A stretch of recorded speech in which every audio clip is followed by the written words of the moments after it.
Introduction nga muna tayo. Medyo sabi kasi dito sa ito pre-planned interview na ito, no? Sabi ano yung ginagawa mo during break? Ito yung po about your mental well-being, Mr. President. alam kasi ng taong bayan na may problema sa mental well-being ng taong ito. Kung pa naman na prolonged use of pinagbabawal na We are gamot. curious po about your mental well-being, Mr. President. Sabay tawa, di ba? Tawa silang tatlo. Everyone knows po how immense your role is po sa Pilipinas, sa government po natin. So, despite all that, kamusta po ang mental health niyo, sir? I'm fine. Siguro over the years, nasanay na rin ako sa... May malaking advantage ako. Saan? Saan ka nasanay? Nakita ninyo kung paano niya hindi kayang i-gather yung thoughts niya kasi putol eh. Yan niya. Ito kasi yung problema. Siguro over the years, nasanay na rin ako sa... May Ano yun? Siguro over the years nasanay na rin ako sa and then putol. Putol yung thoughts. Addict eh. malaking advantage ako. Dahil yung father ko naging presidente. Yes. So for 20 years, napapanood ko siya. Sabi ko, alam ko pa, ang hirap na trabaho ito. So you have to learn to manage it. Una akong umupo, ayaw kong mag-break. Ayaw daw niyang mag-break. Sa Ilocos, lagi kang break kasi lagi ka daw wala. Ano ka pa? Ate mo mismo nagsabi. Ang daming trabaho eh. Pero you have to teach yourself, kailangan mo mag-break. Kailangan daw Kasi you're not as clear in your thinking when you start to get tired, di ba? Or you're not as fast. And I've always been ang sistema ko pag may malaking problema. My approach is always like this. I said, learn everything about the problem. Then go away and do something else. yung paturo-turo, turo dito, turo doon, ganon. Do something completely different. Na hindi, yung hindi ka nakapagtapos, ganun ba 'yon? Yan ba yung learn? hindi mo may isip. Yes. You come back, usually you have a new idea. Usually that works for me. So you have to take that Coming break. from an undergraduate. I don't mean vacation, 2 months vacation. I'm talking about taking 3 hours Nagbakasyon ka sa gobernador, lagi nakabakasyon. off. First months mo, 27 months mo sa presidency, 27 trips. So, hindi ba bakasyon yon? Right, and doing something, I don't know, listen to music, Listen to music, make kwento with your kids or something. make kwento your kids. But something different. I've been through hell and high water. I don't panic anymore. Hindi na ako natataranta. So, that's my advantage. Thank you for that, sir. Maybe we'll try to do that po. In your case po, ano po usually ginagawa niyo po during that break? That question, so epic. So dope. Di ba? Kasi hindi sila kontento doon sa sagot niya. Actually, hindi niya nasagot eh. Kaya inulit niya. During your break, ano po yung usually ginagawa niyo? One of the best things for me for relieving stress is exercise. It really, really helps. Maybe we'll exercise later. Patama na.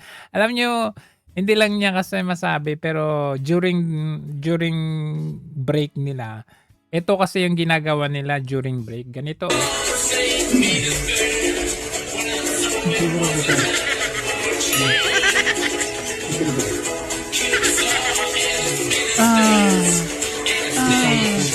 It's too big. I can't take this. I think it's too big. Di ba?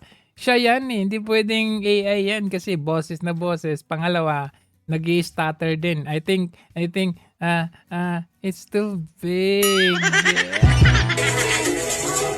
Pati si Lisa, ano sabi? Oh, honey.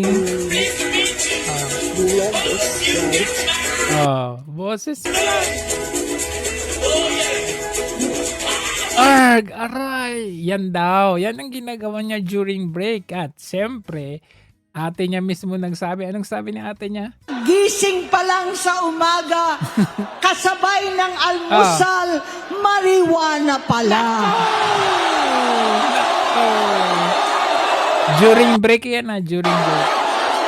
Maghapon sila. Lahat sila nagiinuman at gumagamit ng cocaine. Kasama ng asawa at barkada. Tulad ng ama ko, kinastigo ko ang mga barkada niya. Nako. Ang nasirang si Bong Dasa, Nako. si Edvi Cruz, Inigo, Tony Boy, Sap Anton, alam po ninyo yan. Tony Boy sa Panton. Di ba si Kati Binag mismo nag-expose din yan? Paano nagre-resign na sa takot ang mga pulis nila at staff dahil sa lumalalang bisyo. Nako! Inayos ko sila dahil gusto niyang ituwid ang buhay. So yan po ang ginagawa during break. Hindi po totoo yung sinasabi niya na exercise. Kung exercise, hindi ganyan yung katawan niya. Hindi rin ganyan yung pagmumukha niya. Oo, so eto, mapunta tayo dito sa abogado. Eto kasi, yan yung balita ngayon, eto, yung abogado nitong, kasi may aligasyon laban kay VP na itong isang Madriaga na ito ay siya daw ay bagman nitong si VP Sara. At ito ay under the representation of an attorney Raymond Palad. Ngayon, syempre unang nating titignan dito yung abogado, no? Ito po ay abogado ng mga convicted. Abogado ng mga convicted. Abogado din to dati ni Katrina Halili. Maalala ninyo yung Hayden Co. scandal. So si Jad Dera, no, nirepresent niya yung itong mga, I think there were, ilan ba yun sila? 7 ata yan sila na nakakulong na mga inmates na matitindi yung kanilang kaso about droga. Ayan. Charge. Dera, Arnel Ganzon, Diana Rose, ayan, itong mga to, basta lahat ng mga to, Piedad, Pepe Piedad, yung mga yan. So, yan po ang mga nire-represent niya.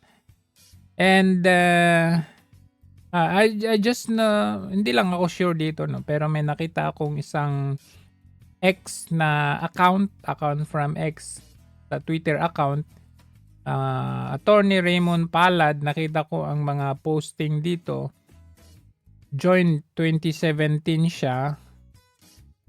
And join 2017. And nakita ko yung kanyang mga shared, April 17, shared niya dito.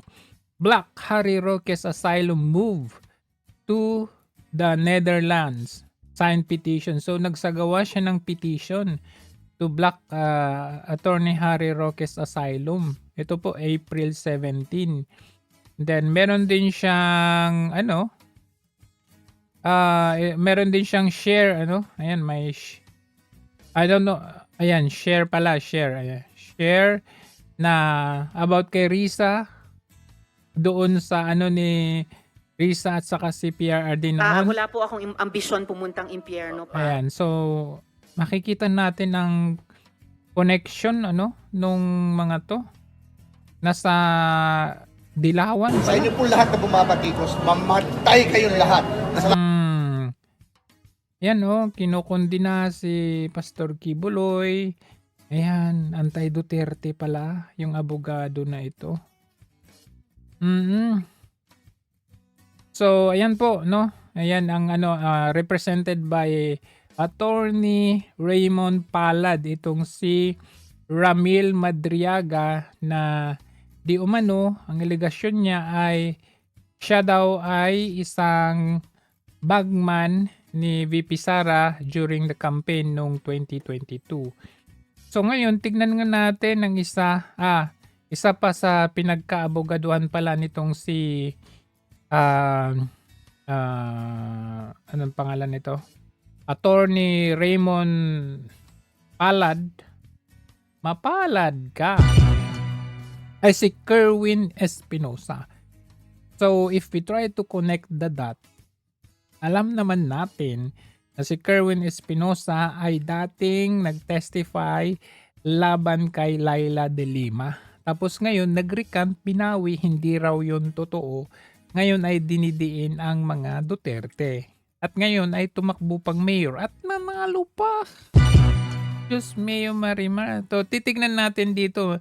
Dito nga, medyo nga question pa ni Carmina dito, itong abogado na ito. So, how could it be na ito, hindi niya masagot ng diretsa si Carmina dito. Pero how come na nanalo sila? How come na napalaya niya itong si Kerwin Espinosa? If we try to connect the dot, it is because pinalaya ng gobyernong Marcos si Kerwin Espinosa and the others, just like the Laila de Lima, para may katulungan sila na banatan, pabagsakin ang mga Duterte. I have not seen those blue books whatsoever, no? So That was the word that he used then. He was almost sure that your client was going to implicate Senator De Lima. He said he was confident. That was the word that he used then. Remember, there was even mention of a pink and blue notebook apparently containing the names of those that they are colluding with regard to the drug trade. Did the former secretary have any involvement in pressuring your client to come out with these allegations? Honestly, I have no idea. No? As I said, Walang idea? Paano mo napalabas yan kung wala kang idea? Sa tanong pa lang ng isang broadcaster, hindi, wala kang idea. The lawyer then of Kerwin, I have not seen those blue books whatsoever, no? So I'm just relaying what was contained in the counter affidavit that was signed by Kerwin. As to the opinion of the secretary, I cannot comment on them. Tell me something though, Attorney Palad. Was your client the only one pressured to come out with these allegations? What has your client told you? Well, I can only speak for Kerwin Espinosa about being pressured into testifying at the Senate that time. We have other witnesses appearing in court, but we cannot discuss the same because it would be sub judice since there are cases pending in court. I can only speak right now about the counter affidavit since the case is only at the prosecution stage before the Department of Justice. Investigation stage, rather. So let's get into that. Prosecutor General Benedicto Malcontento's assertion is that the recantation will not have any effect at all on the DOJ's case against De Lima, as he is not a witness for the prosecution. He is not a state witness. We also heard from the palace about this, echoing the prosecutor's call. Will it have any impact at all on the case? What do you think about it, and will it have a subsequent impact on the other witnesses as well? Attorney. Well, Prosecutor General Malcontento is correct in saying that the contents of the counter affidavit will not affect the two pending cases against Senator De Lima, because Kerwin was never presented as a witness of this time. Maybe in due time. No names were given. No names were given to me by Kerwin as of this time. Maybe in due time. Bakit? Who were pressuring him into telling. Well, I was the counsel of Kerwin in 2016 or 2017, but he told me generally it's the police who were pressuring him into telling lies and to implicate people in the illegal drug trade at the Bilibid Penitentiary. Who among? But no names were given. No names were given to me by Kerwin as of this time. Maybe in due time. Do you find it important that he comes out with these names? Oh. It's a serious allegation, Attorney. Oh. Yes, it is important because remember that Pero cases walang were nasubmit sa mga pangalan. filed against him on the basis solely of his confession before the Senate. So without this confession, I don't think the government has case against him. It is up to them to present evidence to prove this illegal drug trade. So he is now coming out with this statement because being outside of the witness protection program, he has to face these cases alone and without any protection from the government. In 2016, then Justice Secretary Vitaliano Aguirre said that he was almost sure that your client was going to implicate Senator De Lima. He said he was confident. That was the word that he used then. Remember, there was even mention of a pink and blue notebook apparently containing the names of those that they are colluding with regard to the drug trade. Did the former secretary have any involvement in pressuring your client to come out with these allegations? Honestly, I had no idea. No? As I said, I was not the lawyer then of Di ba nakita ninyo yun? Honestly, I had no idea. Walang names na sinubmit sa kanya. Ano implication nito? Kapapasok lang niya. Hindi siya yung abogado nun. Unang-una, kung hindi ka abogado nun, di ba kukunin mo yung record? Parang sa doktor. Pag lumipat ka from a doctor to another doctor, kukunin nung bagong doktor yung record mo dati sa doktor para at least alam niya kung ano yung gagawin. So for a new na hahawak ng isang kaso, walang binigay sa'yo, wala kang idea. Ang implication nito is, kumbaga, kung dito kay Kerwin Espinosa, parang isinalpak ka na lang dyan, ito, kunin mo na ito, palalayan natin si Kerwin Espinosa. Kasi magiging tirador natin yung mga yan, sa mga Duterte. So ngayon, siya na naman yung isasalpak dito kay kay Ramil Madriaga. Siya na naman isasalpak at they will take it as a gospel truth na naman ito. Kaya nga makikita natin as early as now, kailangan natin i-debunk at ipakita na ito po ay isang malinaw na gawa-gawa lamang. If we go further into that, kung titignan natin tong affidavit nitong si Madriaga na ito, medyo mahaba-haba ito at kapanipaniwala kung titignan mo kasi may mga dates, may mga details yan. But looking at a summary of questions by Jay Sonza, may tanong siya dito at mapapatanong ka, oo nga naman but later pupunta din tayo doon deeper into that, isa-isahin natin yung affidavit. Unang tanong dito is kung nag-serve siya under FPRRD's PSG, Ang tanong dito paano ka nag-serve kung hindi ka naman active na sundalo or uniform personnel? Hindi naman siya active na sundalo, di ba? Pwede ba yon na maging PSG? Yun yung very, very, very big question. Later, pupuntan natin yung kaso niya kasi kung active ka na sundalo, paano ka, or uniform personnel ka, paano ka may kaso? Noong as early as 1996, 1997, may kaso na itong kidnapping. Yun. Pangalawa, ako dadagdagan ko yung tanong niyan.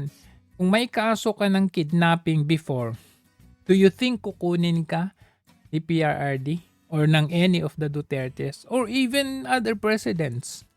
Kukunin ka kung may record ka ng kidnapping? Noong 1996, 1997, yun yung tanong doon. Yan, tama, mahigpit. Mahigpit si PSG on that matter. Even PNP, they are not considered PSG as they are part of PSPG na OPCON unit ng PSG. Number 2, paanong ikaw ang convoy commander ng time ni PRRD?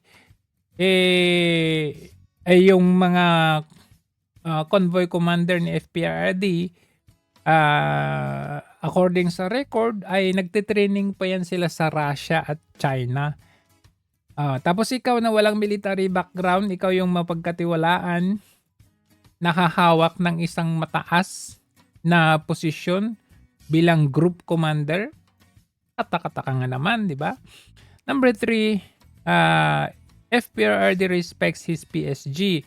Hindi siya magbabypass ng chain of command. Sobrang labo ng kwento. O ayan, later tignan nga natin yan kung saan na ano yan. Number 4, bakit hindi kita kilala? O ako rin, hindi ko rin kilala. Normally, pag ganyan lalo na yung mga kadikit ni PRRD, yung mga tao niya sa paligid, magkakakilala yung mga yan. They will vouch for that kung ano. O, yun. And next, tignan natin, no? Ayan, isa-isahin natin. Medyo i-zoom natin ng konti. Tignan natin. Sabi niya, Ramil Lagunoy, Madriaga, legal age. Address niya sa bagong Ayan, yan. Doon siya nag-execute ng kanyang affidavit sa kulungan. Siyempre, pag nasa kulungan ka, lahat pwedeng mangyari, pwede kang takutin, pwede kang i-hostage, no? Gawin mo to o hindi. Ito mangyayari sa'yo. Mabubulok ka dyan. Baka may tendency na mamamatay ka dyan. Pwedeng ganon. Kaya nga kung babalikan ko pangalan nun, si JB Sebastian, siguro meron silang gustong ipagawa doon sa taong yon. Baka gusto nilang mag-recant si JB Sebastian during that time. Nagtaka na lang tayo, biglang namatay daw dahil sa COVID.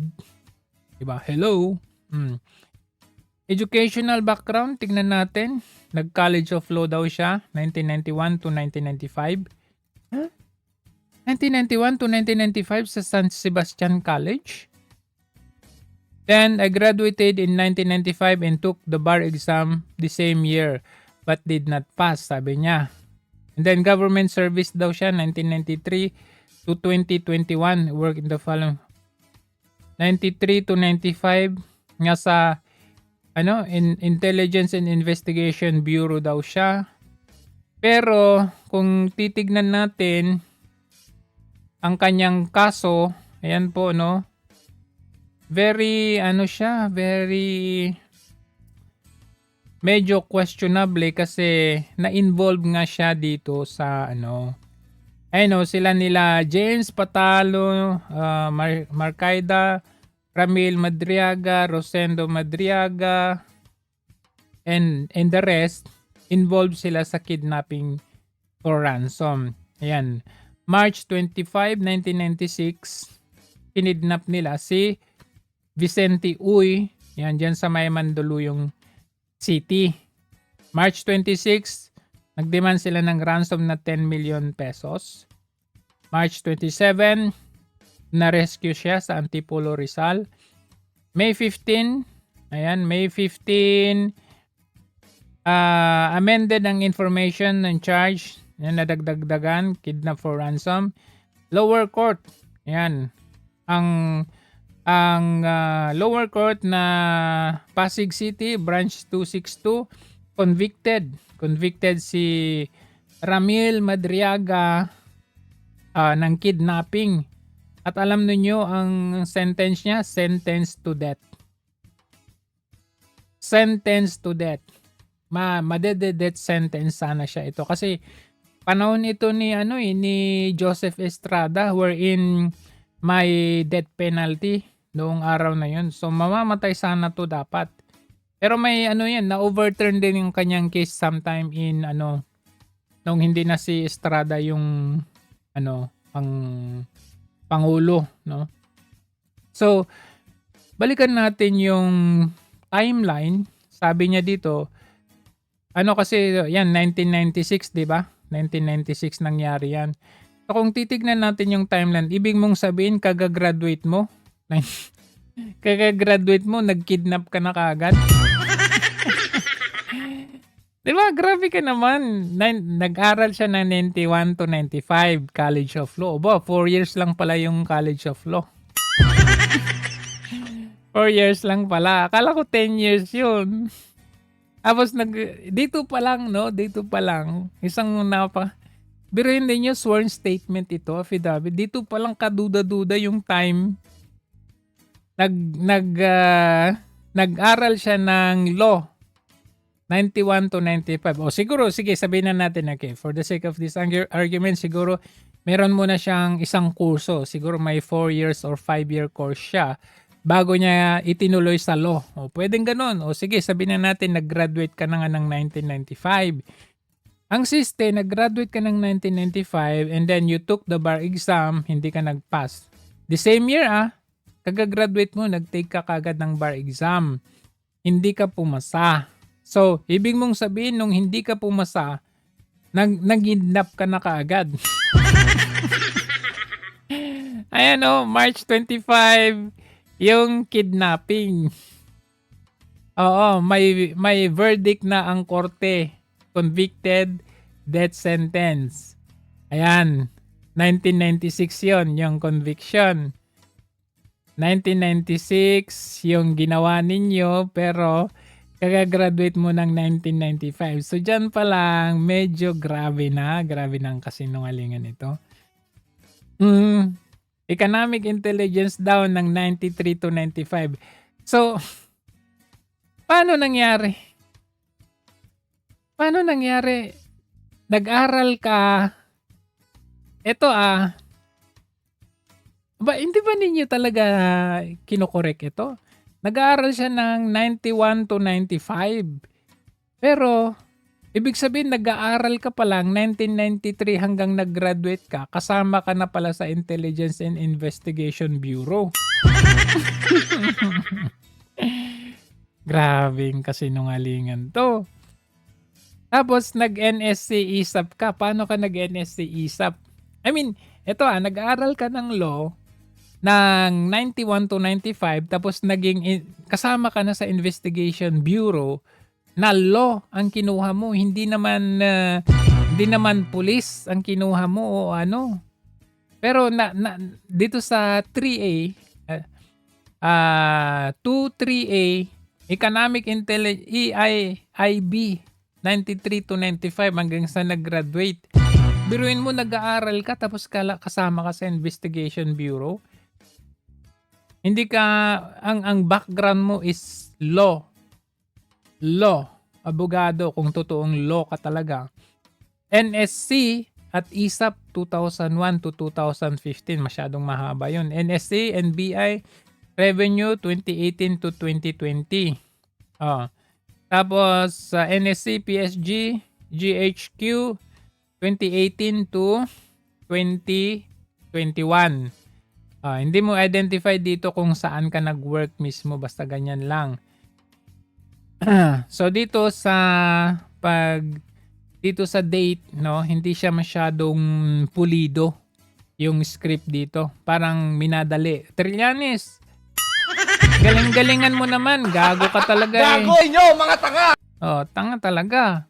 Number 4, at the start of 2016 election campaign, Congressman Roylo Goles introduced me to the Duterte family to provide political and security advice to then Mayor Roa Duterte. So 2016 campaign. Dito ang kwan mo dito is 2001 to 2015. Okay. Tapos 2016 ka pinakilala. 2016 to 17. 2016-17. Okay. I was also assigned to form groups that would support Duterte's candidacy for president. Number 6, when Duterte was elected as president, he ordered me to serve as a counterintelligence agent for the National Security Council principal as part of the civilian composite member separate from the NSC Secretariat. Ito madali lang Madali lang itong palusutan, no? And madali lang itong palusutan kung talaga siya. May mga ebidensya naman 'di ba? May ID, ganun. May binigay na kontrata or whatever. Kumbaga, may documents dapat. Hindi po pwede yung ganito lang na sasabihin mo, ay ganito nangyari. Number 7, during the time I was introduced to provide intelligence information for President Duterte's Oplan double barrel. So, di ba nagkaroon sila ng Quadcom kung saan pinatawag nila sila Garma, sila Leonardo, o bakit hindi ito pinatawag? Bakit ngayon?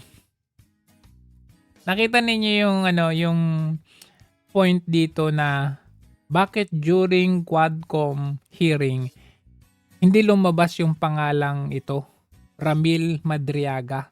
All of a sudden, may biglang pumasok na Ramil Madriaga, binabanggit yung off-plan double barrel para ipalabas nila na nagko-corroborate doon sa sinabi nila Garma at Leonardo. Paano ikaw yung i-assign, instructed to provide intelligence information? Andun na nga sila Garma at saka Leonardo. So, sino ba talaga? Dito pa lang, hindi na match. Number 8, sometime in 2018, I was formally assigned by President Duterte to work for presidential PSG in Malacanang to teach tactical driving and strategic transport courses. So dito may mga videos yan. May mga utos yan, may mga memo. Ito, ikaw, Ramil Madriaga, yan, is hereby instructed to teach tactical driving and blah blah blah. Signed, Rodrigo Ruat. Kasi formality to, hindi po pwede na, hoy, turuan mo yan, ganyan. Hindi po pwede yun. Walang ganyan may papakita. This is all, paninira. Work with Mayor and Vice President Sara Duterte. It was also in 2018 that I was formally introduced by President Duterte to his daughter. Parang ang lakas nito I mean, PSG ka na nga kay PRRD PSG, magtuturo ka pa, tapos introduce ka pa sa mayor ng Davao. Tapos, may trabaho ka ulit kay Sara. So, nagtatrabaho ka sa tatay, nagtatrabaho ka sa anak. Ikaw lang ba ang may kakayahan ng trabahong ganun? I mean, one-man team ka ba? Lahat gagawin mo? I mean, lahat kinuha mo na yung posisyon? Kay president, kay mayor, sa'yo na lahat? Ikaw lahat? Ay, naku, grabe ito. I was likewise tasked to work for then Mayor Sara Duterte in intelligence gathering involving politics, law, and counterintelligence matter. So, sabay kayo? I mean, sabay sila? Ni PRRD at saka yung si VP Sara? Isang taon ba yun? Isang taon kasi 2019, I was instructed by then Mayor Sara Duterte to form a group to support her plan 2020. Grabe, no? 2019, may balak nang tumakbo si VP Sara. Iba, bakit sa akala nyo may amnesia ang mga tao? Halos pilitin nga ni Amy Marcos, nila Bongbong Marcos na tumakbo nung 2022. Nung 2021, di ba? Ayaw nga tumakbo. Tapos, I was instructed para support sa 2022. Ano ka ba naman, Trillanes? Ang ano mo talaga? Gago inyo, mga tanga! Mga tanga. Ang tatanga ng script na to. Ayaw nga niyang tumakbo. Pinilit na nga lang ni Marcos Jr. na maging vice president na lang niya kasi mahina siya sa Mindanao. Ayaw niya, nag-slide down na nga lang kasi kumbaga, sige na nga, pinuntahan pa yan sa Davao para ligawan ng magkapatid. Tapos, as early as 2019, binigyan ka ng kautusan na para walang iyak. 2020, following the instructions of Mayor Sara Duterte, I formed Inday Sara Duterte is my president. Wala akong maalalang ganitong group. Isip, wala akong maalala. Wala talaga. Inday Sara Duterte is my president 2022. Promise, wala akong maalalang ganitong grupo. Together with her classmates at San Sebastian College of Law, where I also graduated in 1995. Kasi wala talaga siyang balak, no, na tumakbo. In fact, nung sometime in October 2021, ang umuugong talaga at number 1 ay Sara Duterte. Pero nung filing of candidacy, nag-file ng candidacy si VP Sara as mayor sa Davao. Hindi ho ba? Tapos, nagtayo daw siya ng grupo. Ang acronym niya is ISIP. Sobrang labo. Walang ganyang grupo. Walang ganyan. Ituloy yung pagbabago. Oo, pwede. Meron. IPM. Oh, meron akong alam nun. VPSID. Hindi. Basta wala talaga maalalang ganito. Sabi niya, we were able to register ISIP Pilipinas at the Securities and Exchange Commission. With me as national convener, funding of ISIP was provided by Mayor Sara Duterte along with other support group. ISIP? Pilipinas? Tingnan nga natin. Ayan, ISIP Securities. Tingnan natin kasi nagugulat naman ako eh. 'Di ba? Tingnan natin ISIP Pilipinas daw. Of course, ano na ngayon ay US pala to. Tingnan natin yung Philippines.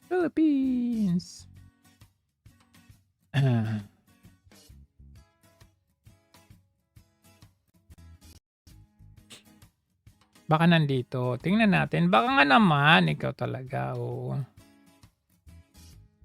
Pero, ito saan nga ba titignan yon? Research. Ay, nako. Ayan na natin yan. Basta, I don't even think na merong ganyang pangyayari. Basta ako wala akong matandang ISIP Pilipinas na yan. Number 13, when Mayor Sara Duterte won as Vice President, I was tasked to form the Vice Presidential Security and Protection Group or VPSPG, which was established primarily to provide security and intelligence work for VP Sara. It was during this period that I personally introduced and recommended Colonel Dennis Nolasco to her. Ito, madali lang itong patunayan. Kasi siguro waiting for VP Sara's response to this. Madali lang patunayan itong sinasabi niya, pinangalanan pa yung Nolasco, Colonel Nolasco was one of my students in the PSG at that time. He was the commandant of PSG training school. It was Colonel Nolasco who tapped the service of Raymond Dante La Chica to head the VPSPG. So, nalilito ako kasi sabi mo, I was tasked to form the VPSPG. Pero, ang nag-head ng VPSPG ay itong si La Chica. O kaya si Nolasco. Ay, hindi, si La Chica. Raymond Dante La Chica. So, dyan pa lang. From July 2022 to April 23, I worked with Colonel Nolasco and Colonel La Chica. Our work involved tactical transport services, securing VP Sara and other VIPs conveying. So dito, sobrang kasinungalingan kasi ito lamang 2023 Madriaga was arrested in July 2023 in Cainta, Rizal. For another kidnapping case. Ayan Kasi natag na sila ng natag siya na leader ng Madriaga Kidnap for Ransom Group. So, dito hindi talang magkatugma kasi siya po ay leader actually ng Madriaga Kidnap for Ransom Group. Nahuli na lamang siya ng July 2023. Ayan, kung titignan natin, sabi niya, police said operation stemmed from a warrant issued by Manila or MTC for a kidnapping for ransom case in which no bail was recommended. The PNP has accused Madriaga's group of involvement in abduction of 2 Chinese nationals in the death of AKG officer during a 2022 encounter. So nangyari po yan nung 2022. Ayan, 2022. Pero ang sabi niya, from July 22 to 23, I worked with Colonel Nolasco. Hindi magkatugma eh. Anong totoo? Itong affidavit niya o itong balita mismo? Ha?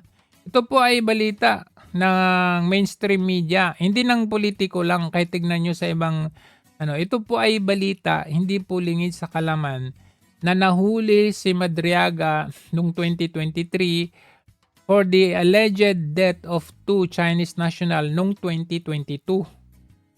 So papaanong kukunin siya na mag-lead ng VPSPG noong 2022 kung meron naman silang ginawang kriminal? At saka ito pa knowing the fact, ito nabalita na nasa case na nga eh. Itong case na nga ito is GR number 129306.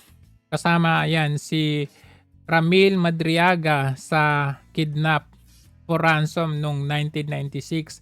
Ngayon, kung ikaw si VP Sara or ikaw ang mga Duterte, kukunin mo ba itong taong ito? Ako hindi ko kukunin kung may record ito. Unang-una, hindi siya nag-training bilang security. Nasabi nga niya, kung totoo, nag-aral daw siyang abogasya eh. So, paano ko kukunin ito? Kung meron siyang record. Sabihin na natin na overturn yung kanyang kaso noong 2001. Ang ginawa nilang kidnap or ransom noong 1996. Pero may record pa rin siya.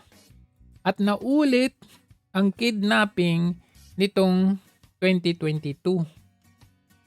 So, hindi talaga magkatugma itong affidavit niya doon sa kaso niya na kidnapping. Ano pa? Ano pang sinabi niya dito? Confidential funds, sabi niya, around December 2022, Colonel Nolasco sent me a text message. Ito, kailangan mong patunayan tong text message na to. I arrived at Ultra Pasig at around 1:30 p.m. I stayed with Colonel Nolasco until, ito, kailangan mong patunayan itong text na to. 2 duffel bags of money. Colonel La Chica handed me portions of that money amounting to around 33 million to 35 million per duffel bag to be delivered to various people. So, 1 duffel bag doon daw sa mayor sa Laguna. Another duffel bag doon sa comedy bar owned by frequented by SSC Law alumni located in the Timog area. When I arrived, I saw OVP spokesperson Reynold Monsayak, former classmate of VP Sara. He signaled for me to go upstairs and leave the money at the office. I followed his instruction and then I left. He did not speak to me. Another duffel bag of money was left in the car, which I drove to the ombudsman parking compound. When I arrived, the guard signaled for me to park in specific reserved spot. Ito, kailangan mapatunayan to eh. Kasi may CCTV record, mga ganun. Ito, chat, yung message. Delivery to Santiago family, 80 million pesos cash inside Vios. Magkakasya ba? Grabe, no? 80 million pesos sa isang Vios? My God!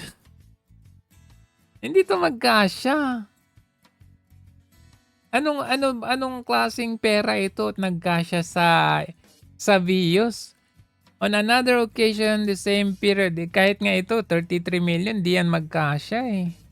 I was handed white Vios by Colonel Nolasco which contained money amounting to roughly 80 million. Colonel Nolasco instructed me to drive it to the parking of SM Mega Mall. Sa SM? I followed his instruction. Lock the car, place the keys on top of the front wheel, and then move away and waited until someone retrieved the keys and drove off. SM? So, dinami-dami ng lugar na dapat exclusive at private. Bakit sa SM? One day, I saw same videos being driven by the wife of Ombudsman, Prosecutor Ryan Kilala, named Rhea, who was a classmate of VP Sara Duterte. Paano mo nalalaman yung mga to? Grabe, no? 1 billion. Ito pa, 1 billion. Paano magkasya sa Super Grandia?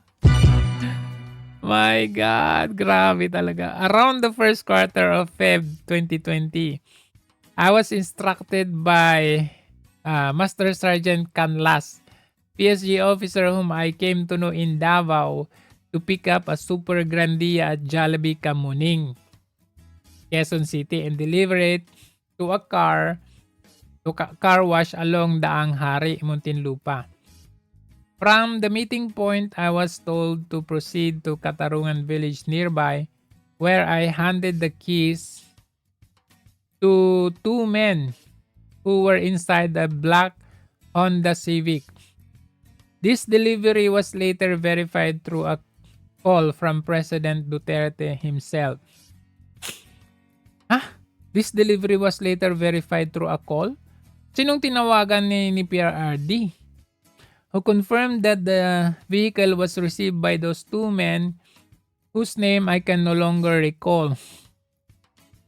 Dito pa lang 1 billion sa Grandia, hindi na ito kapanipaniwala. Cash inside Honda Civic. Delivered. Ilan na kaya ito?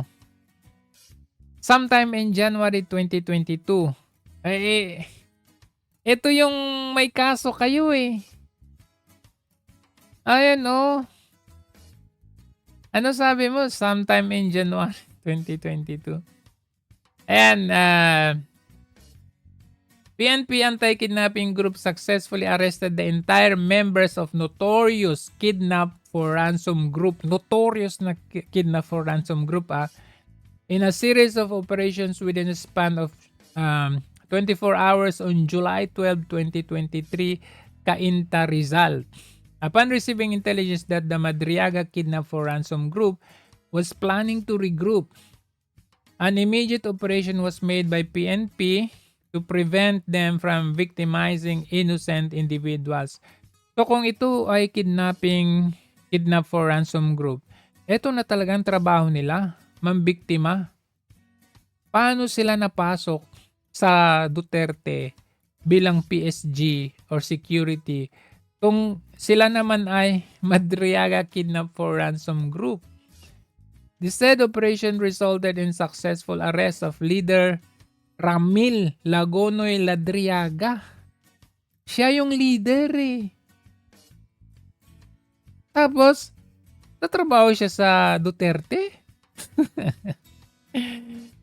Presently residing, so dito pa lang sobrang napaka-imposible, no? Kasi isang group nila na kidnapping ang pinagagawa. They were known for their brazen acts of violence and their involvement in the kidnapping of two Chinese national.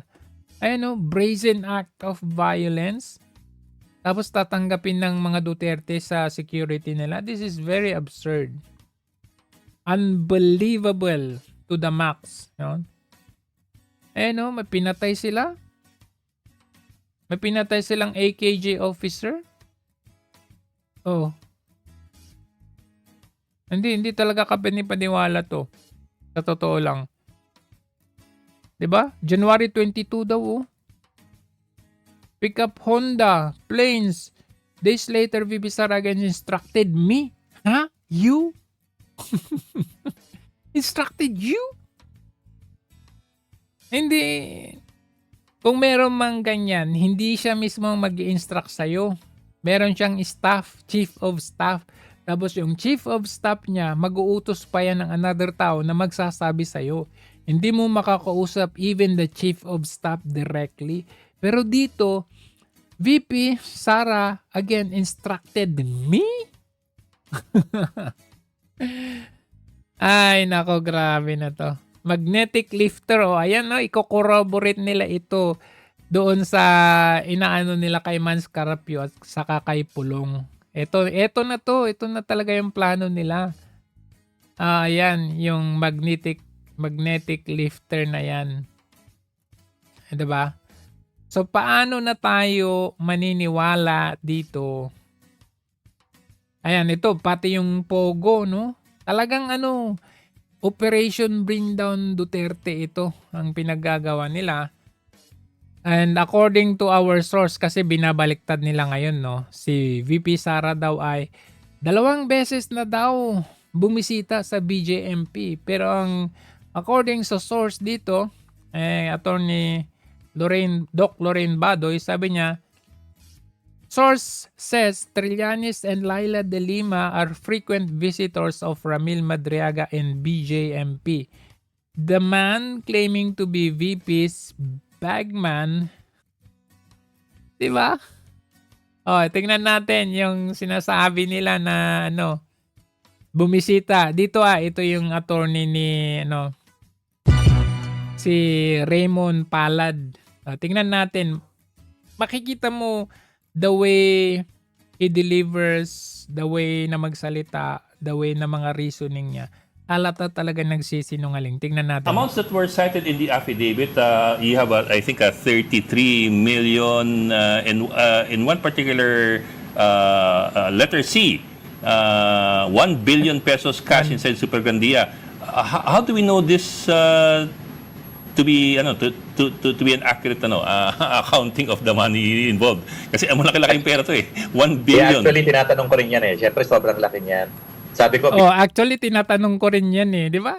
Attorney siya. binubilang mo ba? Binubuksan mo ba? Kumukuha ka ba? Ang sabi niya, may mga pagkakataon mismo na pag binigay sa kanya yung kotse na may susi, sinasabi na kung magkano laman yan, o 1B yan, o 800 yan, or 80 yan. Sinasabi sa kanya yung amount. Let's say may bag drop. Kung iiwan niya sa mall, alam niya yan. At sabi pa nga niya, attorney, siyempre Intel naman ako pag naglapag ako ng nasusi sa gulong. Intel, akala ko abogado. Abogado siya kinuha niya. Didistansya lang ako, titingnan ko kung sino yung kukuha. No? Nakikita ko minsan mga tao ni BP, minsan related sa ombudsman. Tao ni VP. So ikaw, ano kanya kung hindi ka tao ni VP? Diba? Hindi mo... I mean, kahit grade 5, mapapatanong ka talaga. Even a 5th grader would question you. Mga tao ni VP. Iiwan doon. Tapos magtatago siya. I-check niya kung sinong kukuha. Mga tao daw ni VP. So, sino ka? Basta, alam ko yung amount kasi sinasabi sa akin. Tapos, yung... Hindi. Yung mga ganyan, hindi yan sinasabi. Kumbaga, highly and classified information yan. Basta dalhin mo ito doon. Huwag mong buksan pag binuksan mo yan. Di ba? Mga ganun yan eh. Dinidescribe pa nga niya yung mga duffel bag. Paano mo nasabing 30 o 35 yan o 40? Attorney, siyempre, binubuksan ko yan. Pag malawag ang pera, yung duffel bag na yan, alam ko yan, naglalaro sa 30. Di ba ganyan ang sinasabi ni Gutesa? Sinabi ni Gutesa, may mga label yan. Pero anong ginagawa nila kay Gutesa? Dinidiscredit nila. Pero ito... Pag siksik talaga yun, naglalaro sa 50 yan. Kasi binubuksan ko naman. Ako binubuksan. talaga naghahatid, sabi niya. Marami siyang binanggit na mga places kung saan naghahatid. Siyempre, as lawyer, hindi naman tayo basta naniniwala agad. In fact, habang ginagawa niya yung sa lesson niya, sinusulat niya. Ako na yung nagko-cross-examine sa kanya eh. Diba? Parang mahirap kasi maniwala sa kwento lang. Kailangan natin masuportahan yan. Pero... ang unang in-establish muna namin dyan, yung connection niya kay VP Sara. Nakita ko yung Facebook niya. Tapos yung mga photo. Facebook? Ito na Photo? pinadala from the family, talagang nagtrabaho siya sa Oh, pamilya ng mga Duterte. oh, yun lang, Facebook, photo, pwede, kahit sino pwede mong picture. Ang dapat ipakita niya kung merong kontrata, kung merong, alam mo yun, yung parang legit na proof na siya ay in-employ talaga. Kasi kung ganyan sa Facebook at saka sa picture lang, pwede. Ako, kami nga, may picture kami ni VP. Pwede ko bang sabihin naging PSG ako ni VP? Binigit pa ho yung Pangulong Duterte dito sa paragraph 22. Although mukhang through a call lang, ang sabi niya, this delivery was later verified through a call from President Duterte himself who To a call. confirmed that the vehicle was received by those two men whose names I can no longer Explain mo yan abogado ka niya. recall. But how is he certain that this was the President himself who made the call? Sige nga. Actually, sabi niya, Atty. pag nakuha mo yung phone ko, may code ako sa number ni former President. Ang tawag namin, ang code ko sa phone niya, I think MC. Yung iba daw CM, siya ang code MC. Hindi mo nga makausap ng direkta si PRRD. Marami ka pang madadaanan dyan. Una mong dadaanan dyan si Bongo. Hello? So, Sir, talagang nagre-report siya talaga kay former President Duterte, sabi. Ano sir yung code? Ano po yung SP? Ang code niya is, kasi pag CM, City Mayor, pag MC, binaliktad daw niya. So, yung iba daw sa code sa phone ay CM, sa kanya daw MC. City Mayor. Dati, yes, dati. Code nila yun eh. Okay. So attorney, hindi to katulad nung kay Bicoy. Hindi naman siguro. Testimony ni Bicoy di ba? Meron pa Actually- tato, meron pa daw tato sa likod. Yung kay Bicoy, may tattoo daw si Bongo. Nagubad si Bongo, wala. Daw yung bank account, etc. Actually, yung ginawa po namin yan, sir, yung kanyang handwritten notes na sinamarize niya tong kwentong to, nakatabi sa amin yung sulat kamay niya. So, bukod sa affidavit na to, meron siyang sulat kamay. I had 2 sets ng salaysay niya na pinag-join lang namin yung statement. Para talagang sa kanya galing to, inayos lang Para talagang, my God, may nagsabi lang ng ganito, ginawa na ninyong katotohanan. namin ito on affidavit form. And Nakailang visit kami dyan since October last week. Nakailang visit. Kasi yung kasama yung si Dilima sa Trillanes. I think second week ng October, nagsisimula na kami dumalaw dyan. Kayo yung dumadang. And I heard kanina yung pagdalaw doon ni BP sa Annex 2. Actually, Ni Bibi Sara daw. Grabe. Alam nyo, saan man magpunta si VP, hindi mo pwedeng itago. Oo. Yung nga sa airport, di ba? May nag-leak, may nag-picture sa kanya na palabas siya ng airport dyan sa may naiya. Hindi po pwede na exclusive, private, hindi po pwede na sa bawat punta niya, walang makakakilala sa kanya or walang magli-leak. So pag sinabi mo pumunta ng BJMP, meron ba kayong pruweba? actually, confirm yung pagdalaw doon. Sino nag-confirm? I think twice. Yes, confirm. Dalaw sa... Confirm na. Yung pagdalaw sa Annex 2, it is confirmed. Ni VP Confirm po yan. Sir, Tinanong nga kung may record what's the story behind that? Why is a VP still visiting this person, your client? Why is the VP still visiting him? Bibisitahin niya yung leader ng kidnap for ransom. And when was the last time? Well, ang alam kong pag-visit nangyari yung isa sa November. Hindi ko lang alam kung magkasunod sa November, pero November this we year? we have verified, this year. We have verified information na dumalaw doon si BP. Hindi siya sure. Minsan naman yung kanyang USEC, si Joyce dapat. Dalawang beses si VP. USEC. Ano ba? Meron silang pinalabas na plan doon is that yun daw ang mga anak ng detainee pag-aaralin ng Office of the Vice President. Something like that. Pero Grabe, no? hindi daw bumaba si Caramil noon para humarap kay BP Sara. Ayaw niyang humarap. Si Ramil pa daw ayaw umarap. Kami gustong-gusto namin, So, pero confirm yung visit na yun.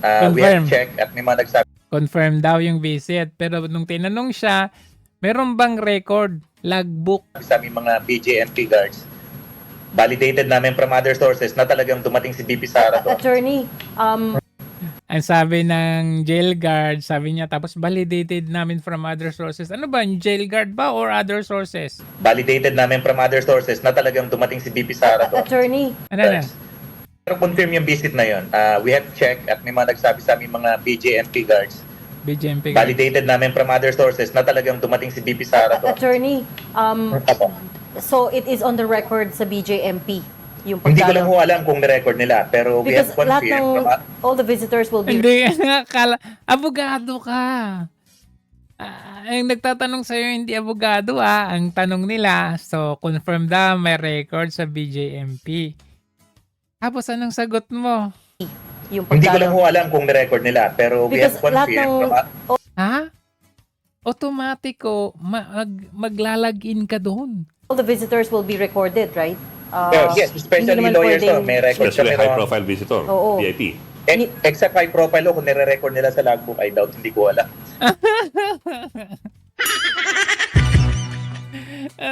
Tingnan mo yung tawa niya. Tawang sinungaling. Lahat doon, kay high profile visitor ka o hindi, maglalagin ka pa rin doon. Actually, kung high profile ka na bibisita doon, magiging balita po yan. Hindi po pwedeng magdadalaw si VP dyan na hindi magiging balita.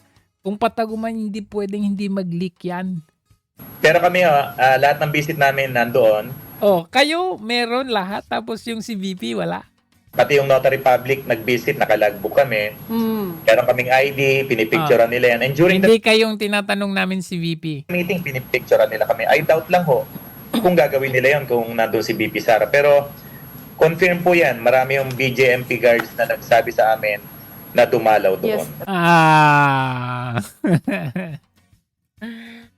Unang-una, si VP ay tag na as kalaban ng gobyerno. Ngayon, kung dadalaw siya dyan, hindi po pwedeng hindi malalaman, hindi po pwedeng hindi isusumbong kasi BJMP hawak ng gobyerno ngayon yan. At kalaban nga si VP. Hindi pwedeng manduhan ni VP yung mga tao dyan na, uy, huwag kayong magpipicture. Uy, hindi nyo ako ilalagin Hindi pwede yun kasi kalaban nga siya. So for you to tell na, ay, para hindi kakausapin nyo yung mga guards dyan para is very unlikely at napaka-imposible po yan. So dyan pa lang, halata na talaga. Sa totoo lang. At dito nga, booking ang kasinungalingan. Mismong News 5 ang nagbalita nito. Ang sabi nila, dating close-in nung mga Chinese. Ibig sabihin, hindi siya close-in ni VP, kundi close-in nung dalawang Chinese na kinidnap nila nung 2022. Hawak na ng mga pulis ang 5 sospek sa pagdukot sa magpinsang negosyante sa Tondo, Maynila. Nitong nakaraang taon, ang mga sospek dati ring empleyado ng mga biktima. Nasa frontline ng balitang yan, si Gary De Leon. Bistado. Matapos ang isang taong pagtatago, natugtog na rin sa wakas ng PNP Anti-Kidnapping Group ang 5 sospek sa pagdukot sa magpinsang Filipino-Chinese sa Tondo noong June 3, 2022. Kabilang sa mga naaresto ang mastermind na sina Ramil Madriaga at Jaime Patano. Inaresto rin ang 3 nilang kasabwat na sina Richard Babagay, Ronald Romarate at Ervin Bernardo. So nag-aral silang maging security. Tapos nung naging close-in sila ng 2 inchik na negosyante, ayun, kidnap for ransom. Dati raw close-in security na magpinsang negosyante ang mga sospek. Plinano raw ni Madriaga na dukutin ang magpinsan at ipatubos sa halagang 100 milyong piso. Pero napababa ang ransom sa 8 milyong piso. Nang matanggap nila Madriaga ang pera, nagkagulo pa raw. During the ransom, nagkaroon ng encounter, namatayan sila ng 2. Namatay naman yung isang pulis namin. Nasagip ng PNP ang magpinsang biktima habang nakatakas naman si Madriaga at mga kasabwat nito. Hanggang sa mahuli na nga sila, isa pa ang tinutugis ng mga pulis. Nagbabalita mula sa frontline. And kung titignan ninyo ang difference nito, Tingnan natin yung kay Bicoy. Bicoy na Bicoy talaga to eh. Bicoy 2.0. Tingnan nyo. 27-year-old Rodel Jaime bravely faces the media to set the record straight. He did not upload the viral Bicoy videos linking the family of President Duterte to illegal drugs. Neither did he spread the controversial clips. He is firm he is not Bicoy, but he admits he created the website metrobalita.com. Jaime is facing a complaint of inciting to sedition for allegedly helping spread the videos of Bicoy. He is in the custody of the National Bureau of Investigation after... So ayan yung Bicoy issue na yan, nakita ninyo yung mga videos na ginawa niyan. Very believable. Pero syempre, Senator Bongo was quick to debunk, no? Naghubad siya, wala siyang tattoo sa likod. So, yan po yung nangyari kay Bicoy. Si Peter Advencola. Ayan, Advencola. Pero, currently free on bail siya nitong 2023. Kasi doon sa kanyang perjury na conviction. So, tumakbo pa ngayang senator nung 2025. Kaya lang na-declare siya na nuisance candidate. So, ayun po. He has faced other legal issues including estafa. So kung meron siyang kaso na estafa or fraud, meron ding murder. Murder in the past which he has also posted bail. So ito no, madali lang itong bigyan ng pera at sabihin na okay, siraan mo yung mga Duterte. Pwede yan, mga ganyan. Lalo na yung si Ramil Madriaga na may kasong kidnap for ransom at leader siya ng ang susunod na mangyayari dito kay Ramil Madriaga na ito, mapapalaya ito. Kagaya yung kasi yun yung kapalit Palalayain ka namin pero kailangan mong ididiin ang mga Duterte. Just like what happened to Kerwin Espinosa, naging mayor pa nga, 'di ba? So palayain nila ang mga to para maging attack dog ng mga Duterte. Kasi kung tutuusin kung usaping bagman, ito legit to Pero 2 weeks ago pa ito lumabas. Hindi to pinag-usapan. Hindi ito binigyan ng attention. Ito, bagman ni Marcos. Tiniyak ng DOJ na hindi makakaapekto sa integridad ng investigasyon sa flood control scam ang aligasyong bagman ni Pangulong Bongbong Marcos, si Undersecretary Jojo Cadiz. Nagugat ang aligasyon sa video na nilabas si dating Congressman Zaldico.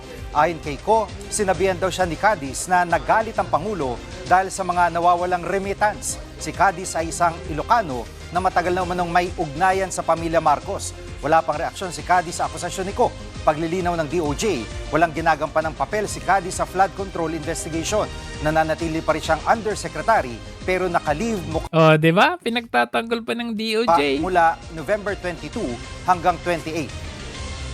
We will maintain our resolute conviction and belief that we need to bring this to the end. Diba? Na kailangan natin, tulad ng mandato ng presidente, diba? Where the evidence will lead. Galing! Napakahusay talaga. Isang mention lang na bagman ni VP Sara. Ayan, usapin na yan. Buong buwan, buong taon, hanggang next year usapin yan, hanggang sa makarating tayo sa impeachment. Kasi babatuin from all angles, from different angles, ang mga Duterte, lalo na si VP Sara. Kung hindi i-effect itong si Ramil Madriaga, at least may impeachment na natitira na nagaantay. And even that, di ba, meron din plunder from, maghahain din sila ng plunder kay VP sa ombudsman. Bubuksan yung kanyang bangko, anti-money laundering or whatever, ipapasok nila yan. Attacking from all angles at ito nga ipapasok nila. And tama yung sinabi ni Sas na after this one, magsasagawa na sila ng survey. Doon, mamamind condition na yung mga tao. Coming 2028, kung makalusot si VP Sara sa impeachment or any case dyan, coming 2028, napabagsak na nila yung rate ni VP Sara. At either of that, no? survey man o impeachment man, basta importante magtagumpay sila sa kanilang Operation Bring Down Duterte.